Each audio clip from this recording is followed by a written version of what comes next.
already over-congested. So we are under definite threat, that's for sure. No, by 2050, a given number of people will be treated as internal migrant. By 2075, 1/3 will go underwater if the sea level rises by 1 meter. So I hope that doesn't happen, and it's important. And for that not to happen, climate change, we take it as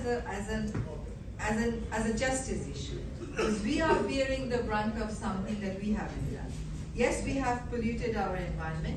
Yes, we have contaminated our environment, but there are ways of dealing with it, because in those areas we have the controlling power. So far, climate change is concerned, if mitigation does not prove to be effective, however smart we are in adaptation, it will not save us. And it's not only about losing your landmass. Bangladesh is a creation of rivers, and wherever we go, we are given the best quality of salmon fishes. But that does not satisfy us for too long, because we have the second largest sweetwater fishery of the world. Because our fishery is very diverse. When 1/3 goes underwater, it is exactly the opposite rule that we have to follow. The rivers flow down to the ocean.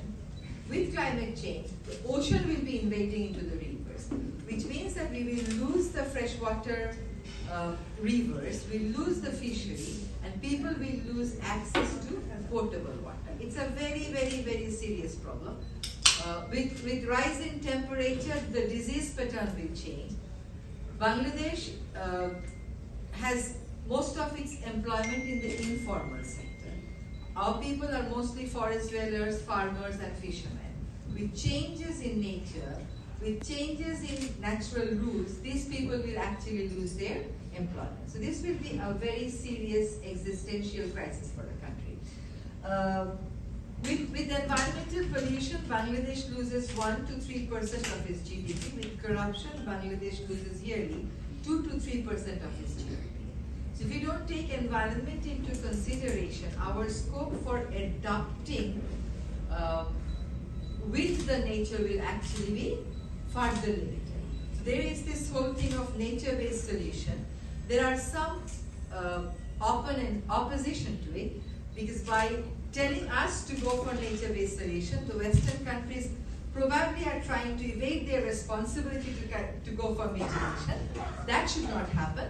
But suppose in a world mitigation fails, we'll have to deal with our people. We'll have to feed them. We'll have to accommodate them. So it would rather be in our interest that we protect our environment, not only for this generation, but also for the future generation, who will face the worst consequences of climate change. We have lost policies. I know we don't have time, but we have a great asset, and that is the younger generation. It's not an aging population in Bangladesh. It's the younger generation who will take up leadership. And the more we connect the younger generation with the global order and tell them about what development should look like, and not accept the narrative of development that is being imposed by the government on us, that is something very important that we should do. I mean, we should not be telling our children that having a car, having a house, having 4 ACs in your apartment would mean that you are a developed person. Development is something very different.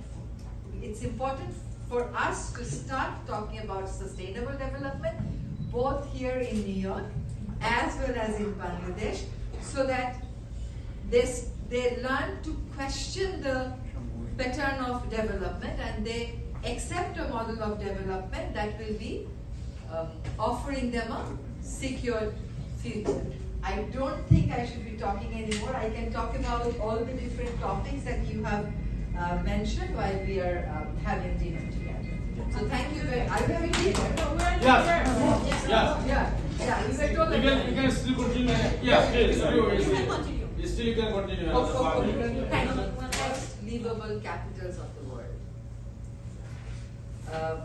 Our air is the worst polluted in the world.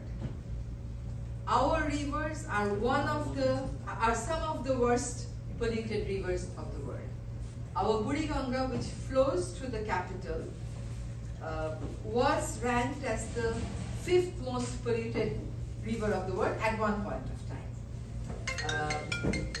In the Asia-Pacific region, Bangladesh is filling up its wetlands in the most speedy way. So in the entire Asia-Pacific region, the loss of wetland in Bangladesh stands highest. But Bangladesh is a creation of rivers and wetlands.